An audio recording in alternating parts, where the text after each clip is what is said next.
Assalamualaikum warahmatullahi wabarakatuh dan salam sejahtera kepada semua penonton channel Studio and Exploration dalam rancangan Eksplorasi Misteri Mistik. Saya Nazri Saleh, hos anda.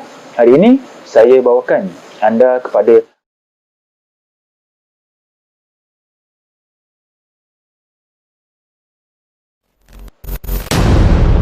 sumber maklumat yang kami perolehi dari kaedah ilmu kebatinan secara Islam, iaitu Al-Haq.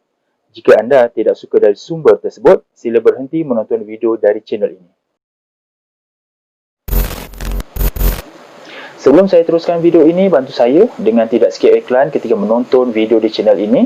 Subscribe channel ini kepada yang belum subscribe dan share video ini, semoga ramai yang akan dapat manfaat, dan pastikan anda menonton video ini sampai habis supaya anda faham secara menyeluruh berkenaan sejarah yang ingin disampaikan. Pada hujung bulan Disember tahun lepas, 2020, saya berkesempatan ke Terengganu untuk menziarahi makam Diraja Bukit Keledang yang terletak dalam bandar Kuala Terengganu. Kesempatan ini adalah kerana saya telah mendapat mimpi dan gerakan hati untuk ke sana dalam waktu yang singkat. Setibanya saya di makam ini, saya perlu menaiki 28 anak tangga. Agak curam dan tinggi, namun selamat untuk didaki oleh sesiapa saja kerana ada bahagian pemegang pada kiri dan kanan tangga. Tangga yang dibina agak baik dan menggunakan bahan batu anti licin. Ketinggian bukit ini kira-kira 50 meter. Setibanya pada bahagian tangga rehat ini, ada 7 anak tangga lagi untuk dilalui. Di sini saya faham, sebelum melepasi 7 anak tangga lagi, kita perlu membaca Al-Fatihah pada ruangan sini sebagai hadiah untuk diberikan kepada ahli kubur di sini, semoga mendapat kebahagiaan, memperolehi keberkatan di dunia dan akhirat. Surah Al-Fatihah bermaksud pembukaan. Surah yang diturunkan di Mekah. Surah ini mempunyai 7 ayat dan inilah surah pertama yang diturunkan lengkap keseluruhan ayat bagi sebuah surah kerana ia dijadikan sebagai pembuka dan permulaan Al-Quran. Kepada siapa yang tidak tahu, makam ini terletak dalam bandar Kuala Terengganu. Ini merupakan makam terawal Diraja Sultan pertama Negeri Terengganu sekitar tahun 1708 Masihi, ialah Sultan Zainal Abidin I.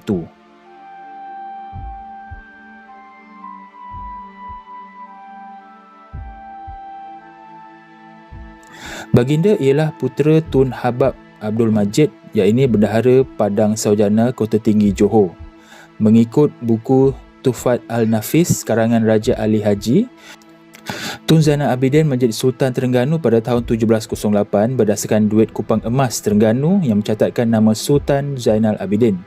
Tidak lama bersayam di Tanjung Baru, Kuala Berang, berpindah ke Kota Batang Mahang, Langgar dan Pulau Manis. Kemudian berpindah lagi ke cabang 3, Kuala Terengganu, dan akhirnya di kawasan berhampiran Bukit Keledang, iaitu Kota Lama. Itulah serba sedikit sejarah ringkas yang dapat saya kongsikan berdasarkan fakta sejarah di Wikipedia. Matlamat eksplorasi saya ini adalah hanya untuk menziarah makam sahaja. Kalau nak sejarah penuh, kena rajin baca sama ada dari sumber internet dan buku-buku sejarah yang berkaitan.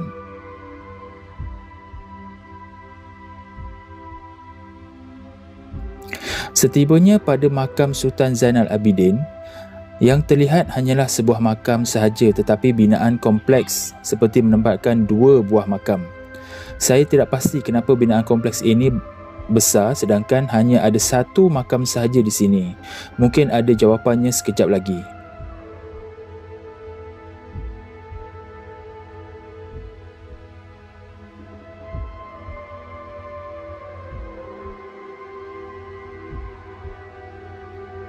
Makam baginda kelihatan telah diberikan binaan nisan dan kepok yang baru mengikut zaman kini. Mungkin nisan asal baginda telah musnah ditelan zaman atas faktor usia dan alam. Selain faktor usia dan alam, ada kemungkinan nisan asal baginda dirosakkan oleh tangan-tangan yang tidak bertanggungjawab.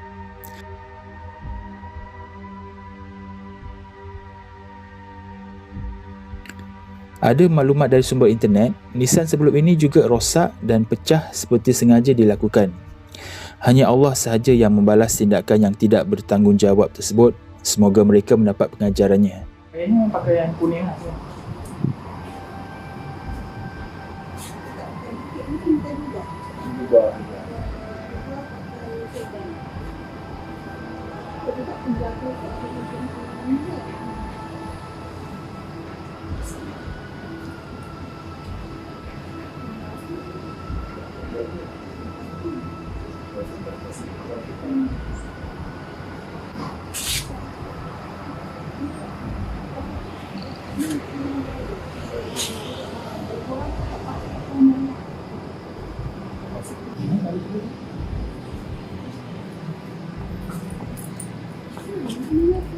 Ada tulis apa benda?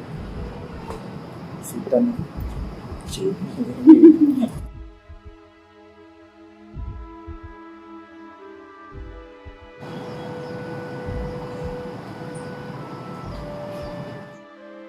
Ketika saya memegang nisan pada bahagian kepalanya, saya cuba berkomunikasi dengan arwah baginda. Saya minta sekiranya ini makam sebenar baginda, mohon untuk saya diizinkan untuk bersalam dengan baginda. Dengan izin Allah, ada sesuatu daya gerakan pada tangan untuk saya bersalam dengan baginda dan terusnya mengucup tangan baginda.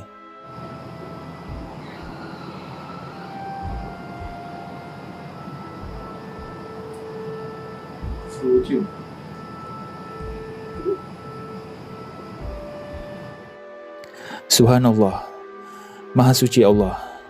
Sungguh besar nikmat yang Allah berikan kepada hamba-Nya. Inilah gerakan kali kedua yang dapat saya salam dan kucup tangan Sultan selepas makam Sultan Alauddin Rayat Shah di Paguh dulu. Boleh rujuk video pada link di atas ini. Melalui pandangan mata batin, baginda berpakaian Melayu berwarna kuning lengkap siap bertanjak dan berkeris sebagai seorang sultan yang berdaulat. Baginda sangat mengalu-alukan kehadiran kami di sini. Melalui sumber batin, baginda mangkat kerana ditusuk oleh senjata iaitu keris dalam satu pertempuran. Keris tersebut menusuk ke perut baginda dan baginda mangkat kerana itu. Saya tidak pasti peperangan apa. Al-Fatihah untuk baginda Sultan, semoga rohnya dicucuri rahmat. Saya juga tertanya, ada makam lagi ke di sebelah makam Sultan ni? Sebab terdapat jarak dan ruang yang agak besar di sini. Hati saya mengatakan ya, ada sebuah makam lagi di sini, tetapi makam siapa? Melalui sumber batin yang Allah berikan petunjuk, memang benar ada sebuah makam lagi di sini. Kemungkinan makam isteri baginda, tetapi tidak tahu isteri yang mana dan siapa namanya. Yang pasti makam satu lagi ini milik seorang wanita. Jadi saya maklumkan dan tandakan melalui video ini supaya diharap pihak yang berkenaan yang menjaga makam diraja ini dapat tahu dan dapat melakukan sesuatu seperti meletakkan tanda atau nisan pada ruangan ini. Jarak antara makam baginda Sultan dengan makam di sebelah adalah dalam 5 kaki. Jadi inilah saiz makam tersebut yang saya tandakan ini. Semoga pihak yang berkenaan dapat melakukan sesuatu supaya makam di sini terjaga dan terpelihara dengan baik sampai bila-bila. Kepada orang Terengganu, tolong sampaikan maklumat ini kepada mereka. InsyaAllah, besar ganjarannya yang Allah akan berikan.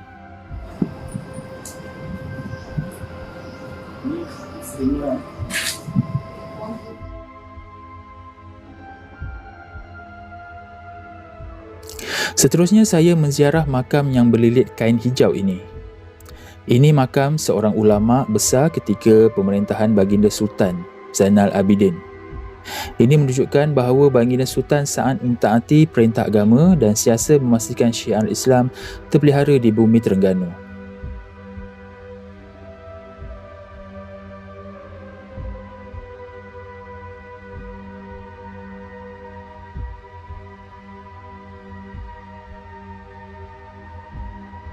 Berdasarkan batu nisan ini, dipercayai ini adalah batu nisan yang asal sejak ratusan tahun dahulu. Reka bentuknya sangat unik dan berseni.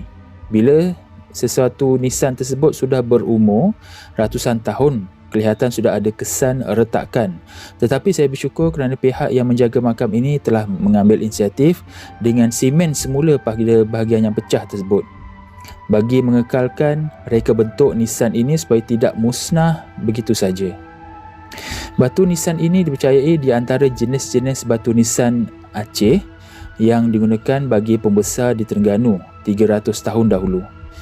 Seni pembuatan nisan ini sangat unik dan menarik sesuai dengan pangkat dan darjat ketika hayatnya. Berdasarkan sumber batin, ini adalah makam seorang ulama yang datang dari tanah Arab, iaitu negara Yaman, untuk berdakwah di negeri Terengganu pada asalnya. Apabila ulama ini sudah terkenal, Baginda Sultan Zainal Abidin melantik beliau menjadi ulama Terengganu. Namun saya tidak dapat maklumat nama beliau melalui sumber batin.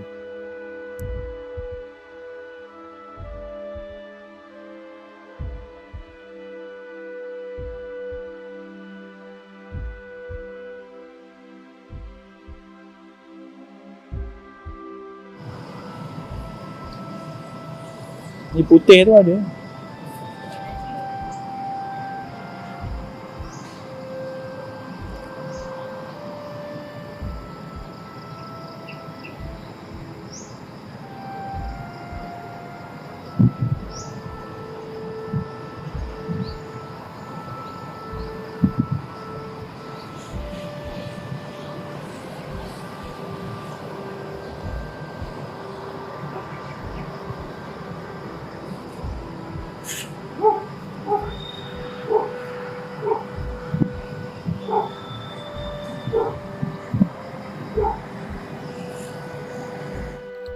Ketika saya memerhati sekeliling bukit makam ini, saya dapat rasakan sememangnya ada lagi makam-makam yang mungkin nisannya sudah tiada atau tenggelam atau faktor usia dan alam.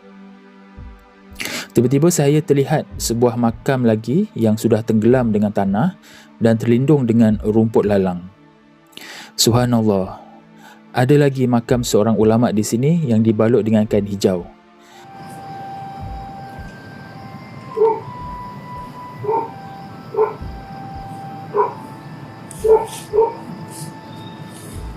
Nah, ni ulama juga apa? Tenggelam. Masih ada tanda.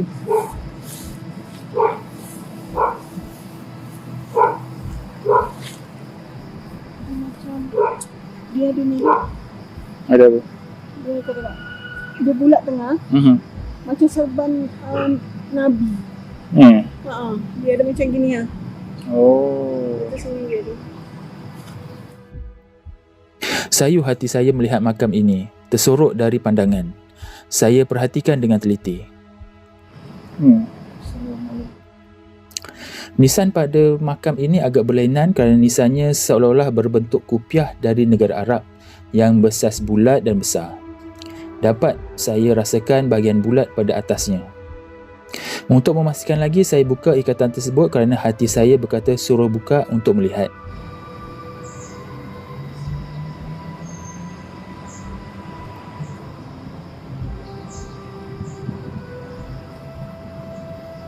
Tu buka. Kejap nanti kau pasang balik.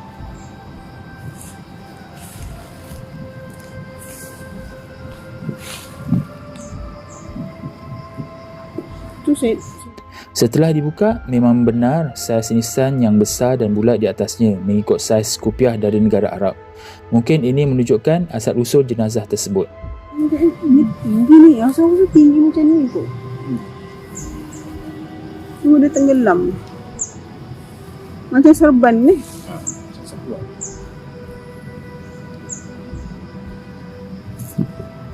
Kategori nisan Aceh. Banyak alim ulama juga.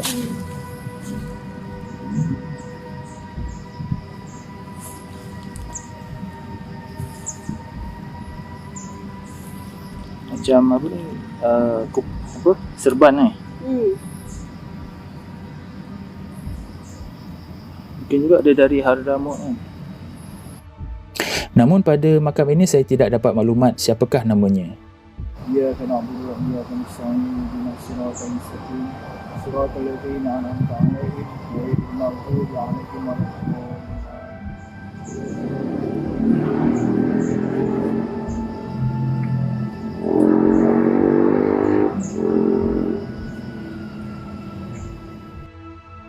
Kemudian saya ke makam di bahagian depan pula kerana makam tersebut nisannya sama seperti tadi.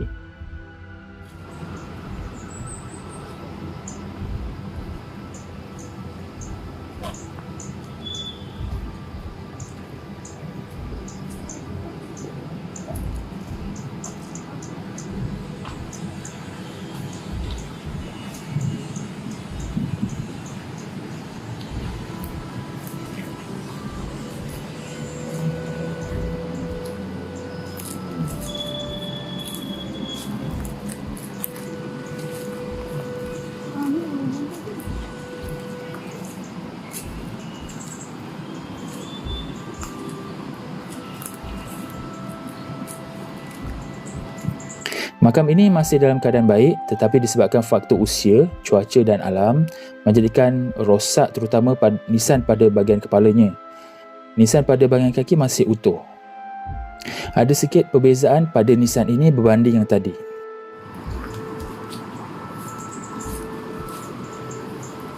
Dia naik busuk ni. Pada bahagian lekuk ini, ada banyak dan kecil. Nisan tadi lekuknya besar dan sedikit. Wallahualam, apa maksudnya saya tidak tahu. Kuning tak dia? Tadi.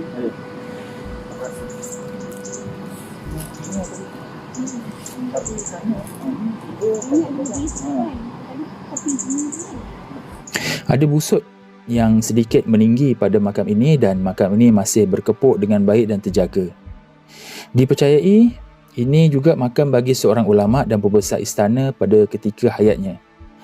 Alhamdulillah pada makam ini saya dapat namanya. Nama beliau adalah Said Syekh Saifullah Hirabi, berasal dari Tanah Arab.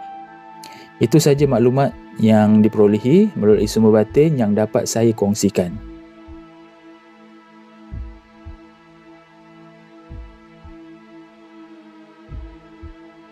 Kita doakan semoga semua yang dimakamkan di sini dicucuri rahmat dan ditempatkan di kalangan orang-orang yang beriman, insya-Allah. Al-Fatihah.